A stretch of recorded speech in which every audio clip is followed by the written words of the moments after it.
Bienvenue à tous dans Business Africa. Je suis Afolake Oyinloye. Voici les titres. De grosses économies africaines sortent peu à peu de la récession. Les exportations de poulpe jouent un rôle clé dans l'économie sénégalaise. La Chine apporte un soutien à l'économie sud-africaine. L'espoir renaît pour les plus grandes économies d'Afrique, le Nigeria et l'Afrique du Sud. Les sondages montrent une certaine émergence et une possible sortie de la récession au deuxième semestre. Ces deux pays ont bénéficié d'un redressement des cours des produits de base au début de l'année 2016, ce qui leur a permis de rebondir. Mais la durabilité est encore à se poser. Selon les experts, le Nigeria a besoin d'une politique monétaire et l'Afrique du Sud de bonnes stratégies. Les détails avec Barbara Lundu et Linette Bahati.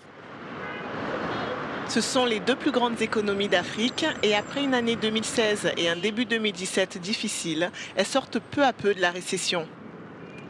Les signes annonciateurs sont déjà là et la croissance va repartir à la hausse, même si son taux devrait rester faible, selon une étude de l'agence Reuters. Au Nigeria, l'économie commence à bénéficier de la reprise des prix des produits de base et de la stabilité des cours du pétrole. Le manque de devises étrangères avait affecté toute l'économie du pays et une chute de la devise nationale, le naira. Second exportateur d'or noir du continent africain, le pays a souffert de la chute des prix du pétrole, sur lequel il a fondé presque toute son économie depuis la fin des années 50. En Afrique du Sud, l'agriculture se porte bien et le secteur a effectué de bonnes performances. L'autre pilier de l'économie, le secteur des mines, a lui aussi enregistré une amélioration. Depuis quelque temps, la croissance était en dents de scie, la devise nationale le rente a chuté et le taux de chômage culmine à plus de 27%. Autant de mauvaises nouvelles qui inquiétaient le gouvernement sud-africain, qui a dévoilé le mois dernier son plan de relance pour la croissance. De bonnes nouvelles donc pour ces deux pays, mais aussi globalement pour la croissance moyenne de tout le continent africain, qui va certainement bénéficier de cette embellie. Alikan Setu est analyste financier. Il nous a rejoint depuis Nairobi au Kenya pour plus de détails. Bienvenue à vous. C'est un plaisir, merci. Selon un article publié récemment, vous soulignez que la durabilité est encore une question à se poser. Le Nigeria a besoin, selon vous, d'une politique monétaire, tandis que l'Afrique du Sud a d'une certaine politique. Peut-on avoir plus de détails?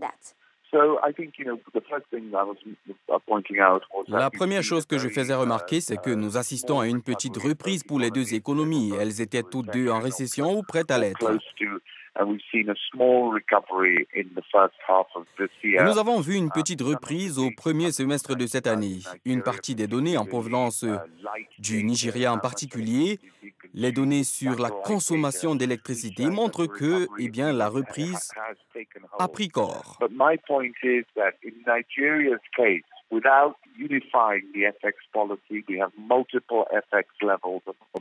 J'essaie de montrer que le cas du Nigeria ressemble beaucoup à celui du Venezuela. Sa reprise ne va pas se faire très rapidement.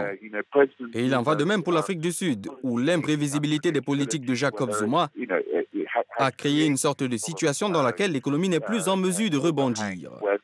Car les investissements ne sont pas réalisés en Afrique du Sud, ni par les Africains eux-mêmes, encore moins par les investisseurs étrangers qui redoutent ce qui va se passer le jour suivant ou le mois prochain. Le Nigeria a du fil à retordre en matière de stabilité, ce qui décourage bon nombre d'investisseurs. À votre avis, comment atteindre cette stabilité? La solution au Nigeria est en fait la même solution que le président El-Sisi a appliquée en Égypte. Vous avez une grande dévaluation, vous laissez le marché trouver le niveau réel du naira, vous cessez d'essayer de gérer la monnaie avec plusieurs devises de différents niveaux, selon que vous êtes politiquement proche ou éloigné, selon que c'est un produit d'import qui tombe sous le coup des restrictions. Le chemin que prend le Nigeria finalement est le même qu'a emprunté le Venezuela et qui s'est achevé dans la tristesse. Plus au nord, regardez ce qu'a fait l'Égypte. C'est douloureux, mais aujourd'hui l'Égypte a une croissance de plus de 5,5%. Et vous voyez l'argent affluer dans le pays. Personne ne va investir au Nigeria dans une situation où il pourrait y avoir une grande dévaluation. Effectivement, c'est comme se tenir devant un train de marchandises. Si vous êtes un investisseur étranger, vous n'allez pas le faire. Alors ce que le Nigeria doit faire, c'est de dire que le train de marchandises n'est plus là. Nous avons dévalué la monnaie. Venez investir, travaillez et vous obtiendrez rapidement des résultats. Les gens ont confiance au Nigeria, ils croient aux opportunités du marché. C'est juste qu'ils ne sont pas flattés par la manière dont sont gérées les devises étrangères. Merci de votre participation. Nous nous intéresserons au Sénégal, l'un des plus grands exportateurs de poulpe. Nous vous emmènerons dans un village de pêcheurs dans ce pays d'Afrique de l'Ouest qui regorge une forte population de poulpes. Après la pub.